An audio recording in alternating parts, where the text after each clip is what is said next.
guys, welcome to my channel. This is Marco. Oh, I'm glad again to have you here. It's going to be an exciting class again.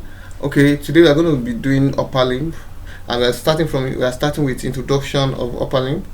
Okay, I'm not going to go into too much details actually today. I'm not going to go into too much details because there are still consequent class coming, and which is going to be a lot of information. Okay, but then this one is just introduction, and I'm going to just be basic as possible.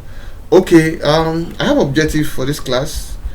The first objective is you are supposed to know the importance of superior appendicular skeleton. Okay, superior appendicular skeleton is same thing as upper limb.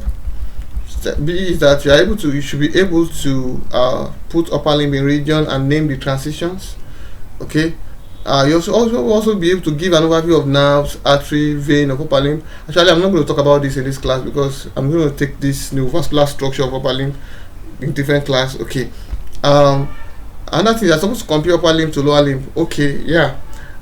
This class on my channel, I'm going to be having upper limb and lower limb concurrently. I'm going to have the class concurrently because there is a lot of similarity between upper limb and lower limb. There are many differences too, but there are a lot of similarities. So as I'm doing upper limb, I'll be doing lower limb concurrently, so that you can get the full gist of both. I believe you can understand upper limb, you should be able to understand lower limb. Seriously, if you can understand upper limb, you should be able to understand lower limb, and vice versa. If you can understand lower limb, you should be able to understand upper limb. So they are interwoven with each other. So the last one is that you have to understand the histology of upper limb. This and that different class. I'm going to talk about the histology of upper limb in a different class. Okay, let's quickly go into it. Okay, let's start. Okay, as you see, I said in my PowerPoint, this is my PowerPoint. I'm going to be using my PowerPoint, my slide. I made this slide for this class, so I'm going to be using it. So upper limb is part of appendicular skeleton of the body. You can see it's part of appendicular skeleton of the body. So as you can see now, it's part of appendicular skeleton of the body. So what is appendicular skeleton actually? Appendicular skeleton is also known as extremis or limb. Okay, appendicular skeleton is extremis or limb, and as it's stated, you can see that we have two types of appendicular skeleton. We have two types, which are we have the superior appendicular skeleton and inferior appendicular skeleton. We have superior and inferior appendicular skeleton. Okay, now appendicular skeleton is okay. I'm coming. Let me just move this. So now appendicular skeleton is attached to the axial skeleton by girdles.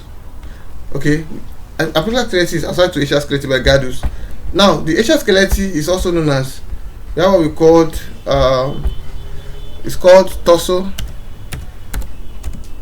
or trunk. So the axial skeleton is called torso or trunk. Okay, so the torso is just this body from here.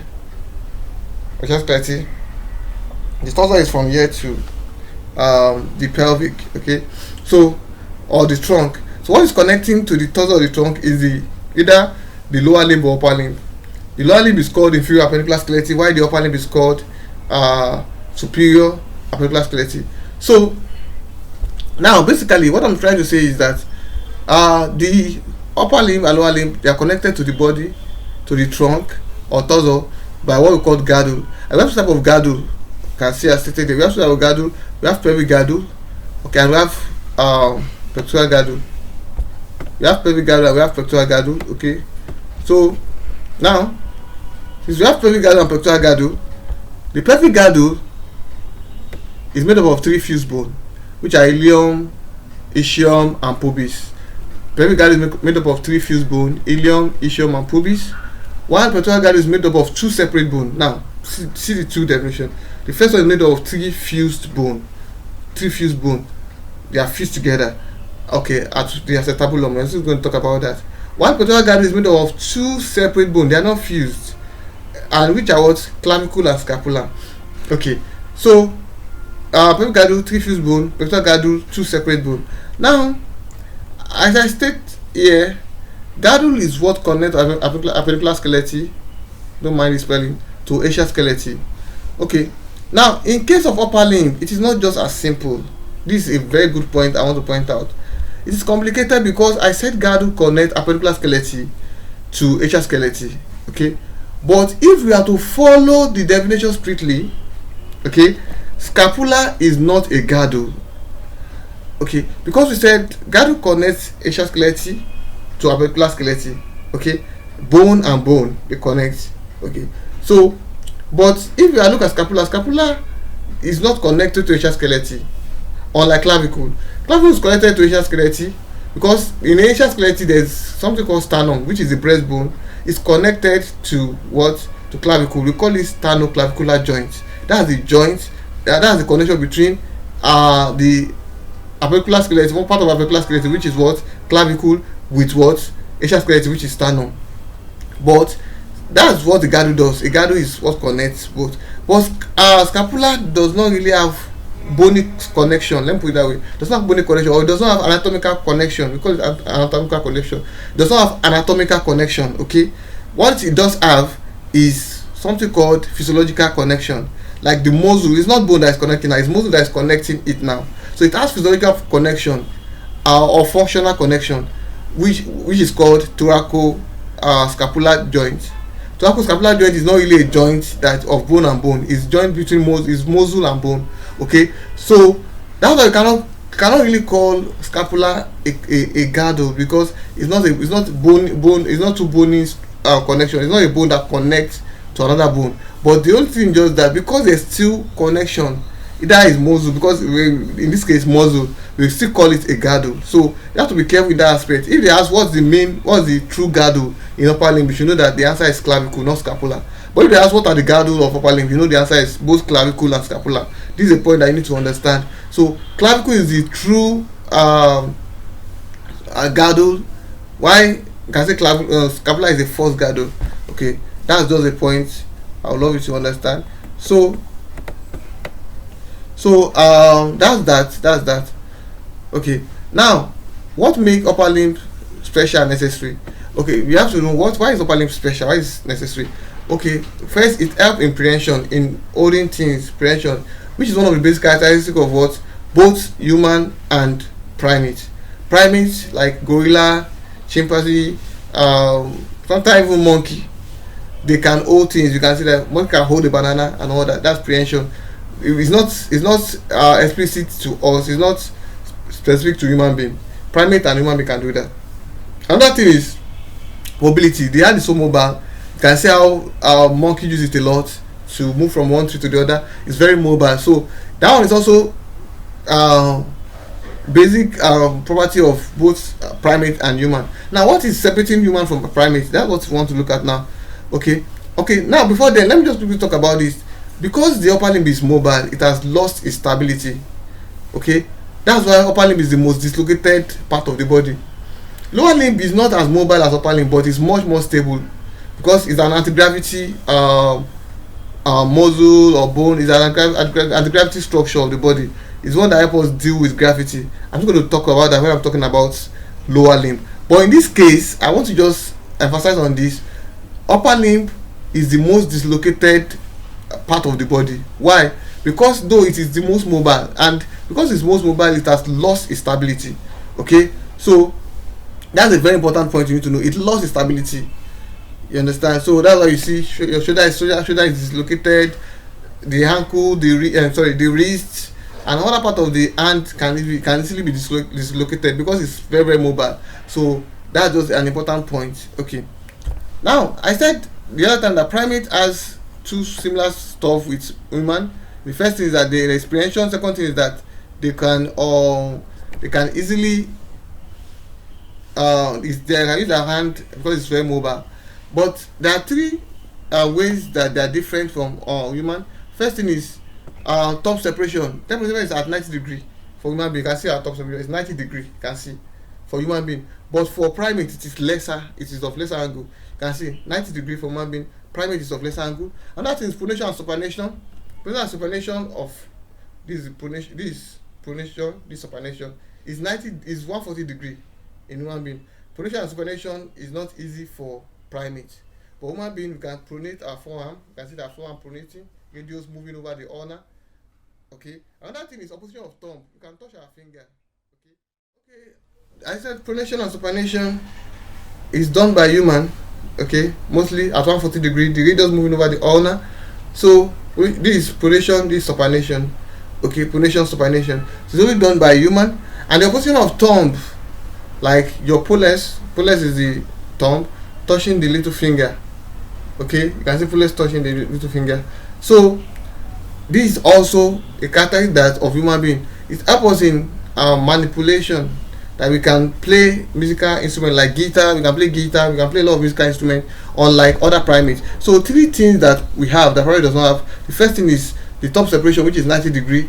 Primate one is lesser. Second one is pronation and supination, and the third one is manipulation of finger for various tasks like opposition of thumb, like touching this, like playing guitar and all that. Okay, another difference can be seen. In type of grips. Okay, we have three type of grips, which is what we have: power grips, we have hook grips, we have power grips, we have hook grips, and we have precision grips. Okay, precision grips can also be called pitch grips. So out of these three grips, only two can be done by primates, which is power grip and hook grip. They can carry stuff. Power grip is just carrying your suitcase. Okay, that's power grip. Okay, or hook grip is hooking things. They can do it. Primate can do it as well as human being. But the only thing primate cannot do is that they cannot do precision grips. Precision grip is taking pen and writing, taking biro or pencil to write. They cannot do that. So they cannot do precision grips. So it's only human being that can do that. Okay, it helps us to hold or pinch grip, or like you're pinching salt, like holding things like this. It's only us that can do it. Okay, now go to development of upper limb. Upper limb is developed. Development of upper limb developed from budding from the trunk, because it bud from the trunk. I'm also going to see those pictures when I'm talking about upper limb and development and all that. It's budding from the trunk, and the bud is from the anterolateral aspect of the body. The body is from the anterolateral aspect of the body. The same as lower limb. Lower limb also developed from the anterolateral aspect of the trunk. Okay. Upper limb developed from anterolateral aspect of the trunk as well as lower limb. That's the similarities. Okay. Now the second thing is that as the body expands, as it moves, because it becomes bigger and bigger and bigger, there is nerves and neurovascular structure in there. So the neurovascular structure is dragged along the movement, along the extension of the bud. So as the body is extending, it drags its nerves with it. Okay, it drags its nerve with it. Okay, that's just it. It happens for lower limb and upper limb. Now what's the difference between lower limb and upper limb? There is basic difference. The basic difference is, as you can see, it develops from anterolateral aspect of the trunk, and it also drags its nerve with it. Now the difference between upper limb and lower limb is that first, upper limb bud at the 4th week, while lower limb bud at the 5th week. That's very important. Upper limb bud at the 4th week and lower limb bud at the 5th week is a very important point. Second thing is that at the 7th week, upper limb rotates laterally 90 degree. Upper limb rotates laterally 90 degree at the 7th week, while lower limb rotates medially 90 degree at the 7th week. So they go in opposite direction. Upper limb rotates 90 degree laterally, while lower limb rotates 90 degree medially, which is something you need to understand. It's a very simple fact. So you see in the innervation why the anterior ventral aspect of the nerves is supplying the posterior aspect in lower limb. That medial rotation in lower limb causes a lot of stuff that the nerve that is supposed to be supplying anterior is supplying the posterior, unlike upper limb. Upper limb, the nerve that is supposed to be supplying anterior is supplying the anterior. The nerve that is supposed to be supplying posterior is supplying posterior. But in lower limb, because the rotation is 90 degree medial, the one that is supposed to be supplying anterior is supplying the posterior, while the one that is supposed to be supplying posterior is supplying the anterior. So that's the difference between upper limb and lower limb. One rotates medially 90 degree, the other rotates laterally 90 degree. Which one rotates medially? Lower limb. Which one rotates laterally? Upper limb. Okay, now that's also caused the preaxial border of upper limb to be different from preaxial border of lower limb. The preaxial border of upper limb is lateral, while the preaxial border of lower limb is medial. This one is very simple. Upper limb rotates 90 degree lateral, preaxial border lateral. Lower limb rotates 90 degree medial, brachial border medial. Now what is the lateral bone of the hand? It is the radius. So brachial border of lower limb is what? Is upper limb is what? Radius. Okay, while what's the medial bone of the leg? It is tibia. So the brachial border of lower limb is tibia. So brachial border of upper limb, radius. Brachial border of lower limb is what? Tibia. Now if you say brachial border, now what's that posterior border? Posterior border, because there are two bones in the and in the forearm, there's radius and what? And there is ulnar. So if the brachial border is radius, that means the posterior border will be what? Ulnar. In the leg too, there are two bones, which is fibula and tibia. So if the brachial border is fibula, that means the posterior border will be what? If the brachial border is tibia, that means the posterior border will be what? Fibula. So that's also a point that you need to know. Okay, and that the fourth point is that muscle of upper limb and gastro muscle are less developed, unlike lower limb. Lower limb has the strongest, the largest, the longest of everything muscle in the body.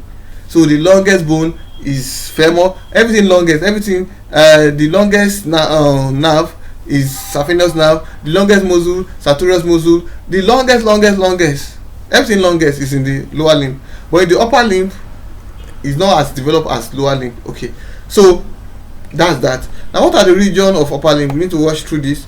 We have shoulder region, which is also known as pectoral region. We have arm region, which is also known as brachial region, and we have forearm region, which is antebrachial region, and we have hand region, which is manual. So shoulder region, the Latin name is pectoral. Okay, arm, the Latin name is brachial. Forearm, anti means before brachial. So we are going from the hand, that's before. Anti means before brachial. So antebrachial, and hand is manual. When you say you are doing manual work, that means you are using your hand. You are not using office work. You are doing manual work. You are using your hand to do it. So that's just that. Now, transition region of the upper limb, we have three. Okay, the armpit, the elbow, and the wrist. So I said we have dealt with the region. Now the shoulder, between the shoulder, transition region is just a region that demarcates between two regions. Transition region demarcates between two regions. Now the shoulder, the arm, the armpit is the transition region. You can see shoulder, arm, the armpit is transition region, the arm and the forearm, the elbow is the transition region, and the forearm and the hand. This is the hand. Unlike all layman call all this place hand, this is just the hand. Now between the hand and the forearm, the transition region is the carpa. Okay, the wrist. Okay, so armpit, Latin name is called axilla. Elbow, Latin name is cubita, while wrist, Latin name is carpa. So as you can see, it is stated here. You can check here and go through it. Now let's now talk about the fossa or depression or cavity. Now the fossa is also, most of the fossa are at the transition region. Axillary fossa, we have cubital fossa here, and we have carpal tunnel. As we're going to talk about it, axillary fossa, cubital fossa, fossa always happen at the transition region. Okay, you have to know that. Let me repeat again. Fossa always happen at the transition region. We have axillary fossa, we have cubital fossa, we have carpal tunnel. Okay, now we have to talk about bone of region now. The bone. Now the bone of shoulder is scapula and clavicle. We are just going to talk about that. The bone is scapula and clavicle. For arm, the bone is humerus. Okay, this is humerus. There's a bone here, humerus. Okay, the forearm, the bone, as I said earlier, is ulnar and radius. For the hand, we have 8 carpal bone, 5 metacarpal bone, and we have 14 phalanges, which is very important. Now the total bone is 64, unlike lower limb, which the bone is 62. And the difference between them is that in the lower limb, the tarsa, which is the ankle bone, has 7. We have 7 ankle bone, 7 tarsa, and in the upper limb, we have 8 wrist bone or 8 carpal. So that's just the difference between them.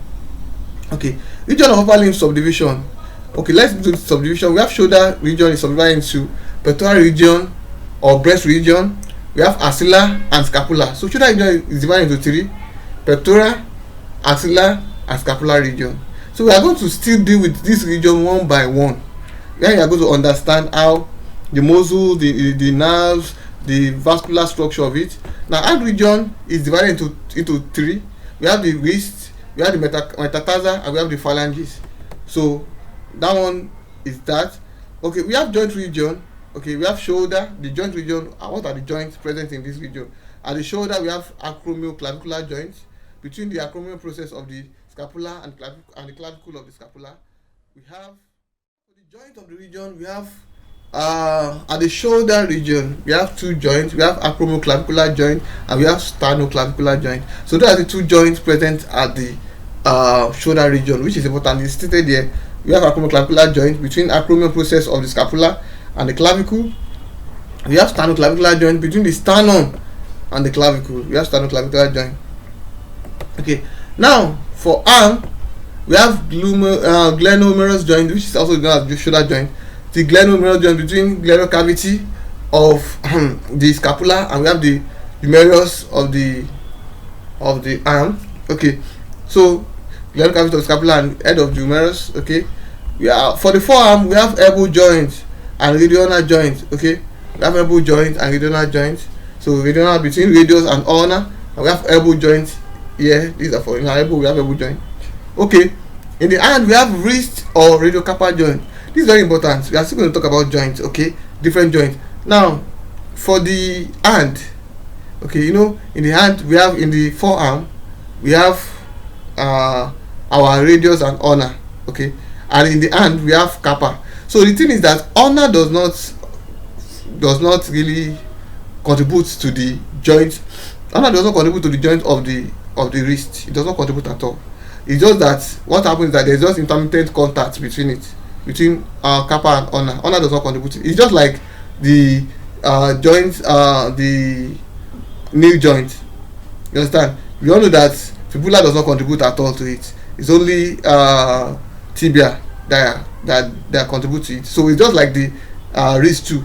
The ulnar does not contribute to forming wrist joint. It's only radius that contribute to forming wrist joint, which you are supposed to know. So the wrist joint is radiocarpal joint, and there's also intercarpal joint between the wrist. Okay, there's metacarpal joint between the you call it carpometacarpal, between the carpal and the metacarpal joint. We call it between carpal and metacarpal. We have intermetacarpal joint between metacarpals. Okay, and in the finger we have we have metacarpophalangeal joint. So the metacarpophalangeal joint is between metacarpals and phalangia. See, all these names are very simple to understand. You first name the one that will come first. We are going from the shoulder down. We first see metacarpal and phalanges. So we call it metacarpophalangeal. So okay, like between carpal is the wrist and carpal is before metatarsal. We call it metacarpal joint, because carpal is before metatarsal. Now metatarsal is before phalanges. We call it metacarpophalangeal joint. Okay, so because radius and ulnar, they are before carpal, we call it radiocarpal joint. So you name the earlier, we are from the shoulder now. You name the earlier part before you name the proximal part before you name the distal part, because remember the proximal part is one that is closer to the joint, and the distal part is one that is farther. So you always name the proximal parts like radiocarpal, okay, metacarpal, metacarpophalangeal. You understand? That's how you name them. So those are the joints present. So in other classes we are going to be talking about osteology of lower limb. Thank you for joining my class. This is Marco. I'm excited to have you. Have a nice, wonderful studying. Okay, don't give up. Like you see, desire bring passion, but discipline flame it. Yeah, when you desire for something, you'll be passionate about it, but before you know it, you might be tired, because motivation cannot take you there. But when you are disciplined, as your desire bring the passion, what bring the flame in it is what? Discipline. You continue doing what you are supposed to be doing. Thank you for joining this class. This is Marco. I would like you to share, subscribe, and then press the like button. Thank you so much.